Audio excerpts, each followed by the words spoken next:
política, la crítica a la gestión de la pandemia es política, ¿sí?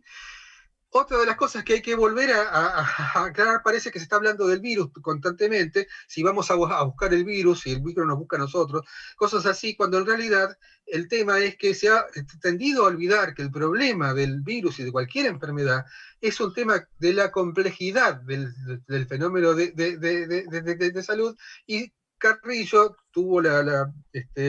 brillantez, digamos, de acuñar esta frase. Y si aquí vemos que dice, frente a las enfermedades que generan la miseria, la tristeza, la angustia, el infortunio social de los pueblos, los microbios como causa de enfermedad son unas pobres causas, el virus del COVID es una pobre causa. Esto no quiere decir que no sea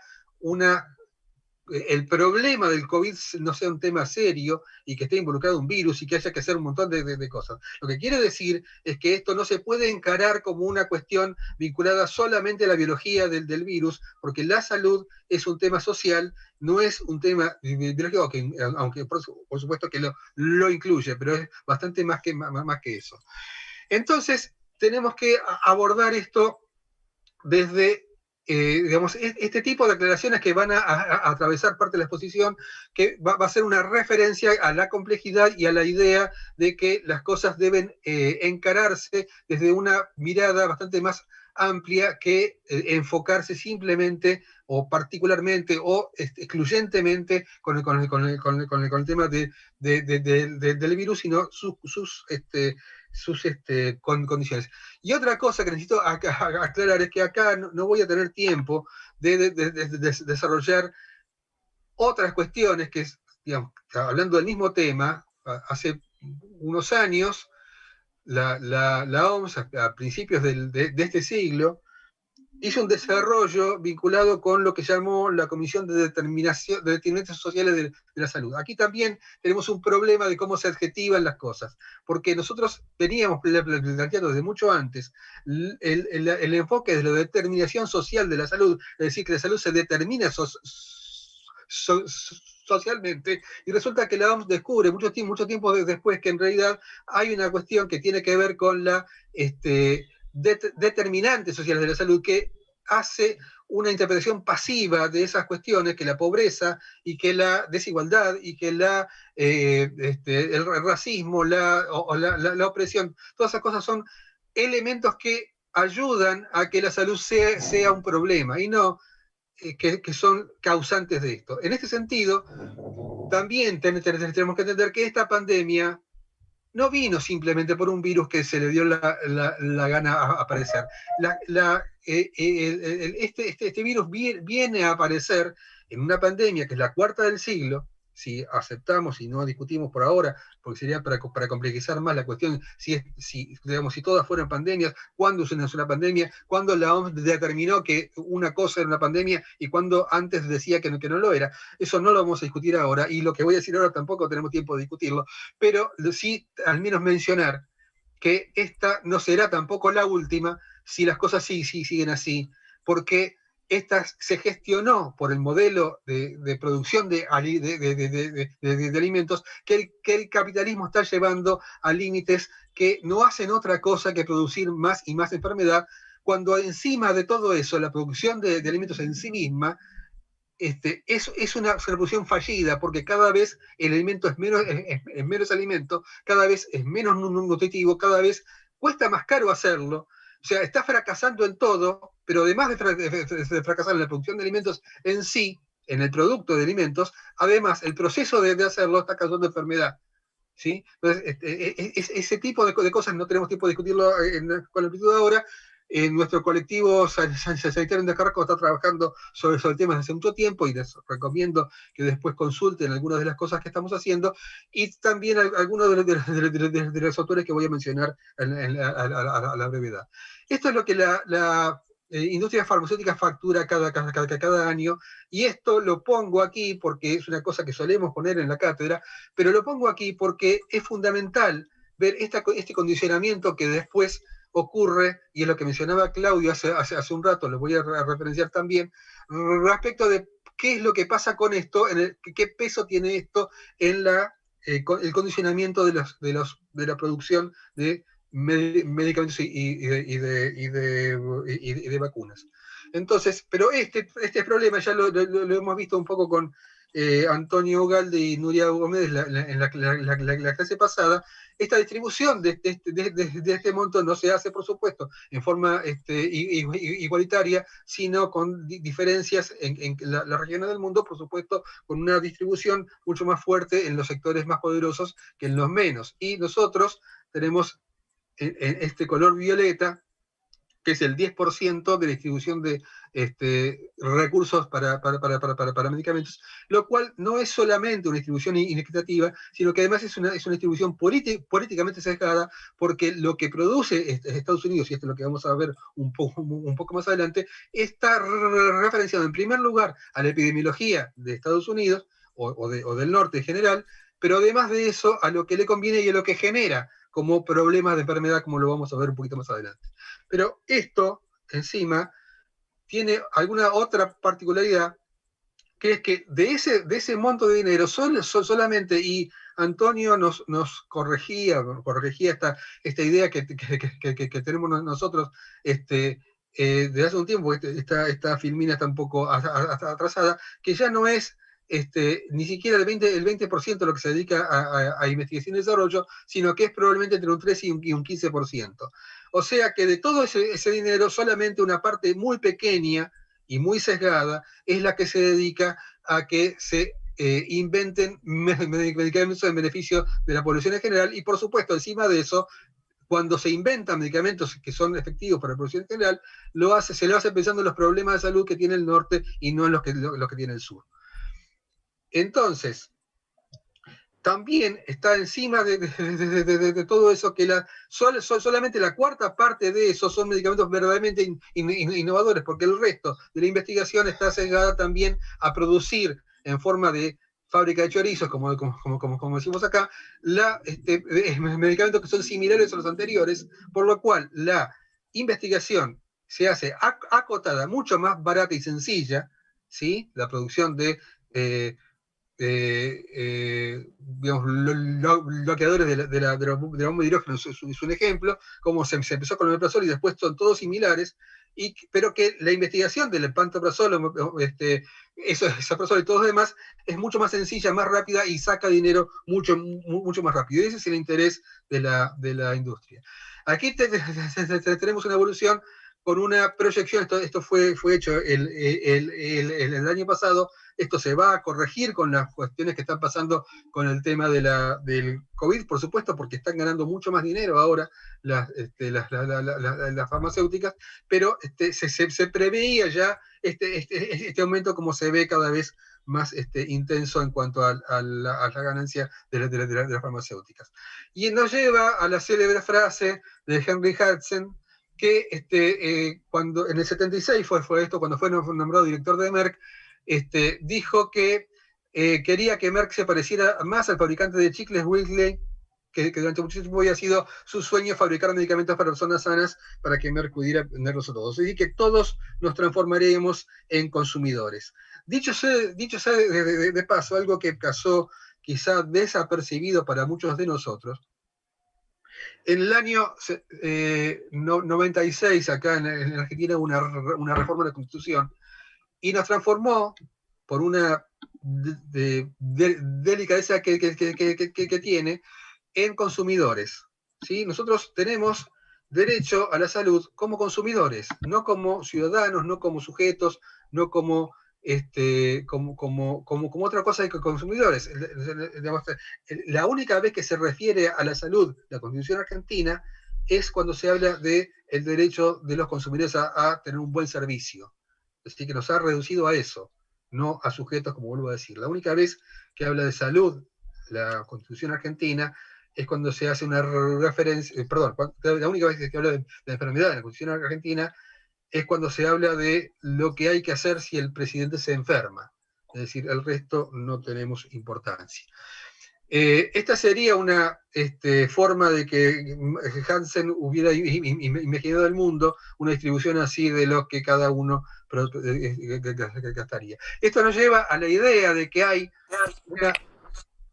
una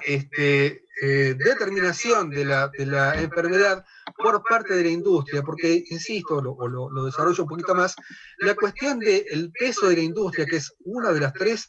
industrias más expandidas del mundo, junto con el narcotráfico y la industria de la guerra, lo que está haciendo es presionando para que existan enfermedades que no existen, porque se está entonces generando la idea de que deben generarse objetivos comerciales para la venta de medicamentos. Entonces ahí se produce una enfermedad o diversas enfermedades que no existen o que tienen una intensidad menor o que no requieren medicación para su tratamiento. Pero el peso que vimos antes del dinero hace que esto pase a tener otra forma. ¿Sí? Entonces, bueno, una breve esquema de que en general hay grupos etarios en que cada uno de ellos merece una medicación que la industria le dedica, ¿no? Esta es una frase de Upton Sinclair que dice que es difícil hacer que un hombre entienda algo cuando su salario depende de que no lo entienda. Entonces, muchas veces los funcionarios que terminan accediendo a este tipo de pensamiento vinculado con la industria o administradores de obras sociales o lo que sea, terminan aceptando determinadas cosas y, bueno, esto tendrá una referencia posterior a la cuestión que hablaba Claudio hoy. Entraremos brevemente al tema de las vacunas. Tenemos un antecedente interesante que fue mencionado por Laporte y creo que también por Antonio Ugalde, vinculado con un episodio de la historia de la vacunología en 1976, porque hubo algunos casos de una cepa de una gripe porcina de ese momento y que asustó mucho a la gente en Estados Unidos, porque esto ocurrió en una comunidad de soldados y que se enfermaron de una gripe nueva y hubo un temor enorme de que eso fuera llevado a su familia y a otros sectores, y inmediatamente se generó todo un dispositivo para fabricar una vacuna rápidamente, porque había temor de que esto se desarrollara de forma intensa, y entonces se hicieron las vacunas con fallas enormes en el diseño del desarrollo de ellas, y terminó generando un escándalo porque primero la gripe no llegó a tener la gravedad que se suponía, pero además de eso el problema es que aumentaron bruscamente los casos de síndrome de Guillain-Barré. Y debió abandonarse la producción de esta vacuna a los pocos meses. Entonces esto ocurrió en un momento que además, fíjense lo que son las cosas, también, perdón, esta era la anterior, que quiero todavía desarrollar un poquito acá, también había un proceso electoral extraño en Estados Unidos, porque había sido después de la renuncia de Nixon y la presidencia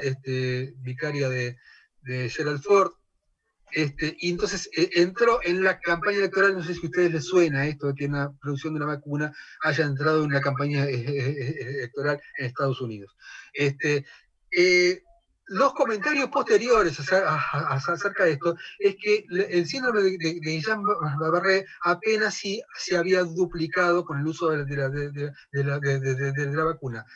lo cual es bastante extraño porque se logró vacunar apenas, bueno, para Estados Unidos unos centenares de miles de personas, y sin embargo el síndrome de Guillain-Barré aumentó su incidencia, y se supone que aumenta un caso cada 100.000. Yo les pregunto a ustedes si se está pensando en este tipo de dispositivo como el que se está gestando ahora, ¿no? Y es un caso cada 100.000, y estamos hablando de 250 millones de dosis de vacuna, y aparte es por dosis de aplicación. No solamente algunas cuantas de las vacunas que se están pensando requieren más de una dosis, sino que además no se sabe con qué frecuencia se van a tener que aplicar, si va a ser anual, como se usa habitualmente en el caso de la gripe, o en qué periodo. Por lo cual va a aumentar la utilización de una vacuna No digo que esta vacuna, que cualquiera de estas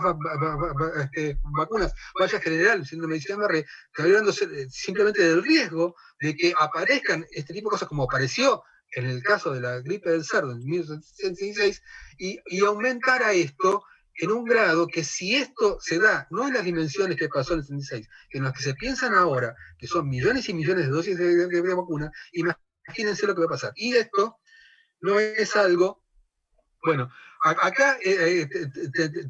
tenía no solamente el caso de Estados Unidos, sino el caso de la Argentina, donde también hubo problemas con 15 niños muertos por una utilización de un experimento con una vacuna en las provincias de San Juan, Santiago del Estero y Mendoza. Una vacuna que tiene algunos problemas además, pero digamos, en principio, las fallas en cuanto a las cuestiones de los resguardos bioéticos hicieron que hubo una serie de abusos que indudablemente a esta altura del partido debemos suponer que han tenido que ver con la falta de esos resguardos, o al menos eso es algo que no se puede permitir, que se violen los derechos. No, digamos, yo les dejo este material, está en la página de la red que coordinamos, como para que ustedes puedan tener acceso a todos los datos de esto. Pero quería ir, bueno, y otro tema ha sido también, porque el tema acá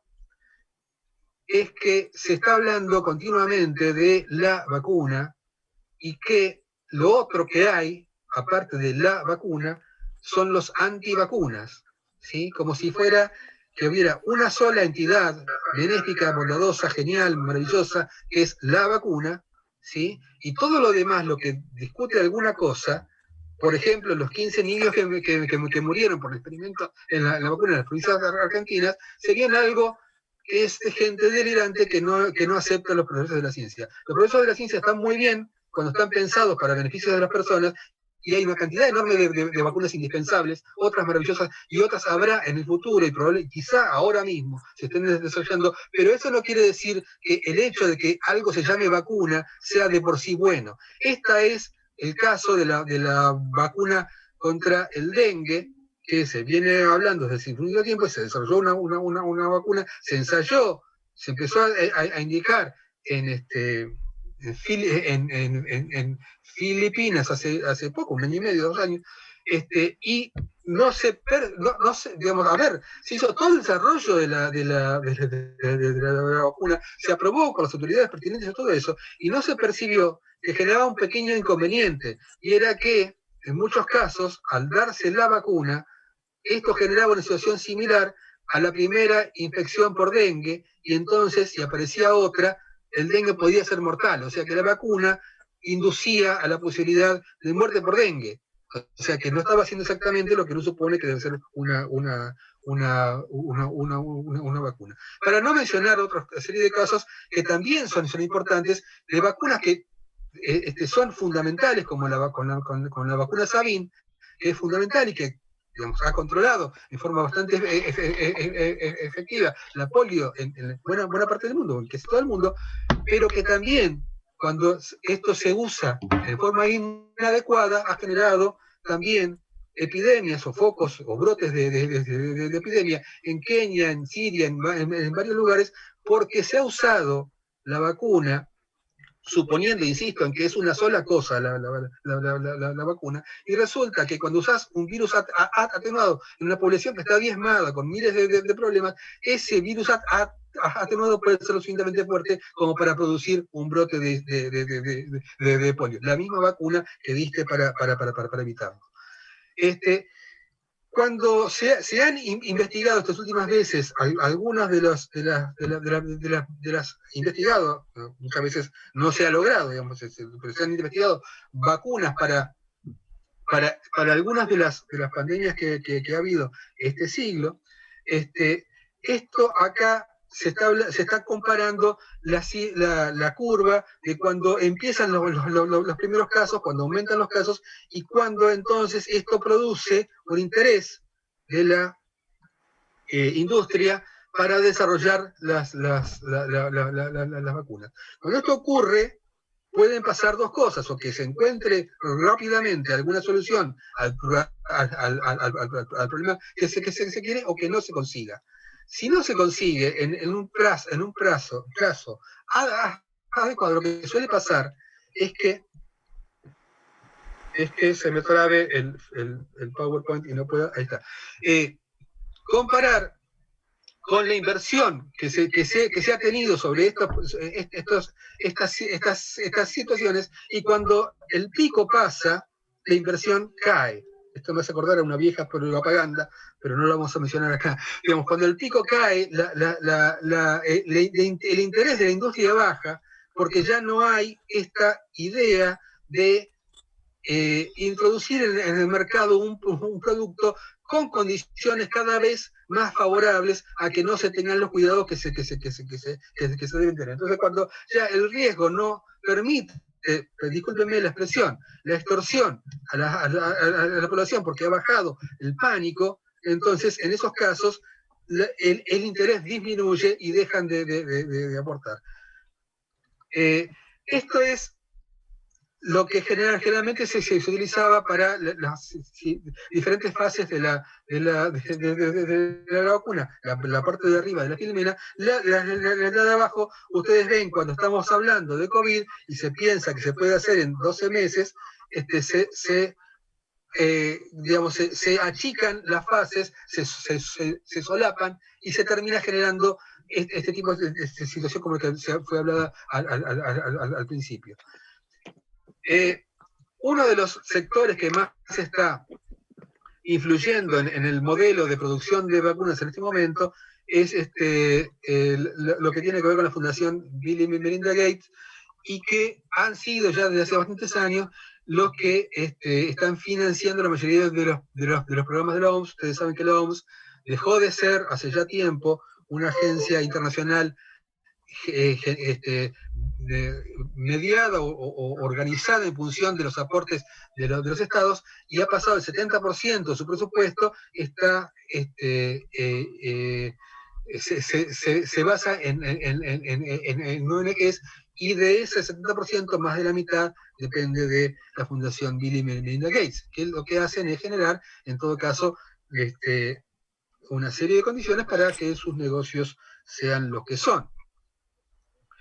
Esta es una, no podemos hablar ahora, no nos da tiempo, pero es es algo que pueden ver en la página que les digo, la cantidad de dinero que está manejando la Fundación Bill y Melinda Gates en productos farmacéuticos. Y entonces dicen, acá en uno de los artículos que he publicado, ¿a quién le rinde cuentas? Ni siquiera tiene una estructura de gobierno que sea como señala Kay Helder, asesora principal de la política de vacunas de Médicos Sin Frontera,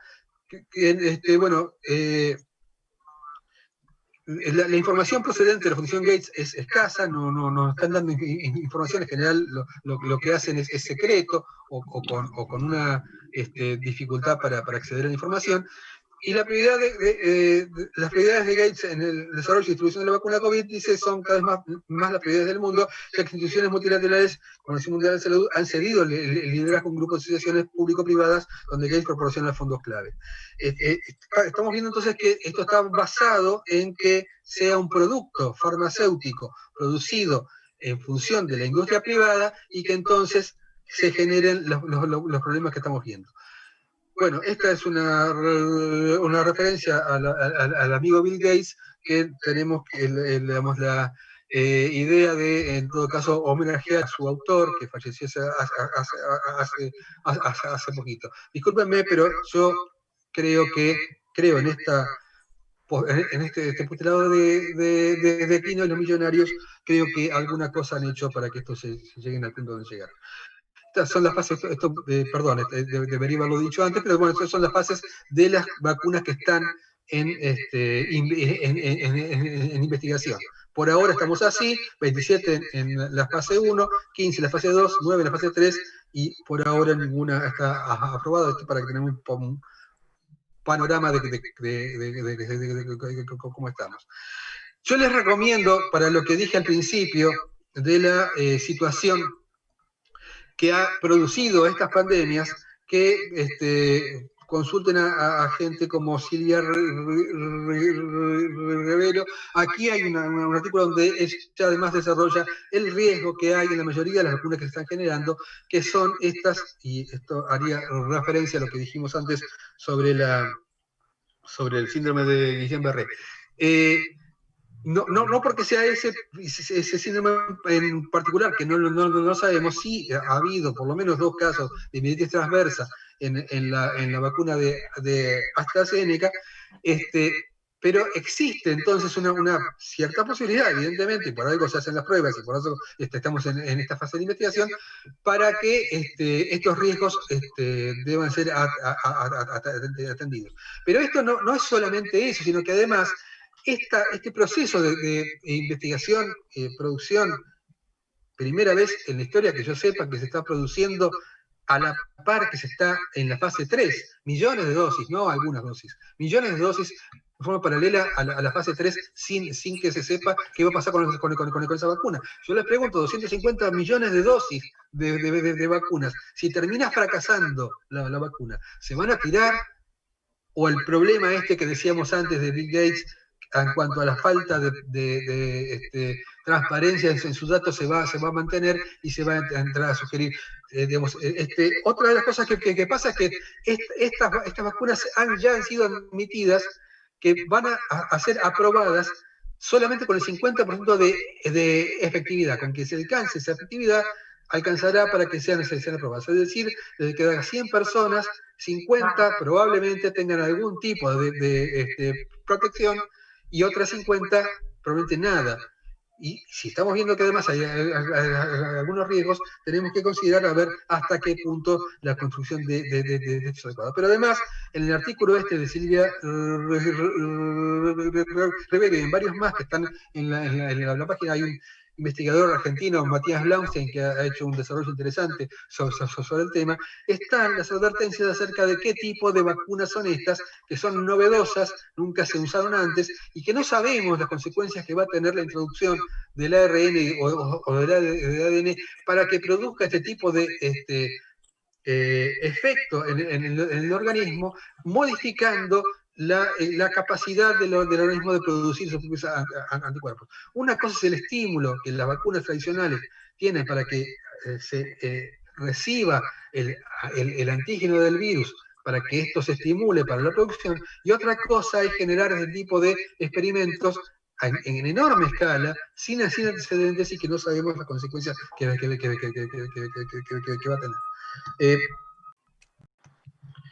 Esto es justamente una mención a los problemas que ha tenido la vacuna de AstraZeneca. Tenemos además, bueno, esto digamos, no tenemos tiempo de desarrollarlo, pero también hay una creciente desconfianza sobre algunos de los manejos que está viendo. De hecho, en Estados Unidos se dijo hace muy poco que la mayoría de las personas, o de las primeras personas que se iban a utilizar para la vacuna, eran personas de ascendencia afroamericana, e incluso se intentó hacer estos experimentos directamente en África. Nosotros como cátedra tenemos ya también una trayectoria vinculada al estudio de los dobles estándares para la investigación sobre medicamentos. Estos no vamos a tener tiempo de desarrollarlo, es simplemente una idea de ver cómo estamos en cuanto a la evolución de la pandemia y de la disminución en general de la tasa de letalidad, salvo en Argentina, que es uno de los pocos países que está aumentando, y que sería bueno tomarse un poquito del tiempo para ver hasta qué punto las cosas hay que hacerlas con esa velocidad y con esa falta de cuidado. Bueno, India en particular ha negado el permiso para la fase 3 a la vacuna rusa, que es una vacuna que aquí se le ha estimulado como una de las buenas, porque, bueno, parece que Putin es un líder democrático y que no va a hacer cosas raras como envenenar a dignatarios y cosas así. Y quería llegar entonces al punto brevemente de lo que Claudio mencionó al principio. No lo vamos a usar acá, pero sí poner en función de que esta situación y el pánico que se ha generado en la gente está tendiendo a que la mayoría de los diputados han aprobado Norma, yo creo que fue por unanimidad o algo por el estilo, salvo no, creo que hubo 10 o 15 votos negativos y algunas abstenciones, se está tendiendo a aceptar en forma vertical la idea de que no hay otra solución que la vacuna, y que entonces cualquier vacuna hay que aprobarla,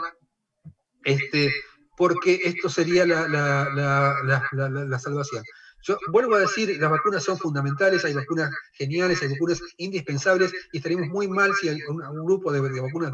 si las circulan no estuvieran disponibles. Pero esto no quiere decir que tengamos que aceptar estándares más bajos en estas circunstancias, porque hay otras cosas para hacer.